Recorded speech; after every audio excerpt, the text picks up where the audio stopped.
বিসমিল্লাহির রহমানির রহিম। বন্ধুরা, যদি তোমাদের বুকটা একটু ভারী লাগে, যদি মনে হয় আর পারছো না, যদি মনে হয় যে তোমরা এখন জীবনে খুব খারাপ সময়ের মধ্যে দিয়ে যাচ্ছ, তাহলে একটু মন দিয়ে শোনো।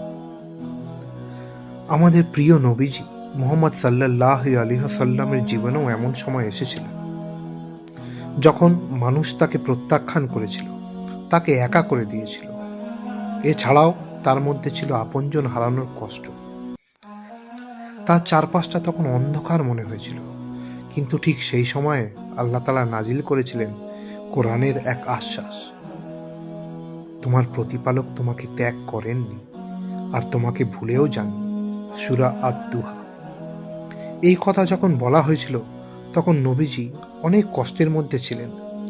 তাহলে বলো তো, আল্লাহ যদি তার প্রিয় নবীকে না ছেড়ে দেন, তাহলে তিনি কেন তোমাকে একা ছেড়ে দেবেন? তুমিও একা নও। তোমার কষ্ট আল্লাহর অবহেলার জন্য নয়, বরং আল্লাহ তোমাকে কোনো গুরুত্বপূর্ণ জিনিসের জন্য গড়ে তুলছেন। একটা জিনিস সব সময় মনে রাখবে, যা আমাদের মুহাম্মদ সাল্লাল্লাহু আলাইহি ওয়াসাল্লামের রব এবং তোমার রব কিন্তু একজনই।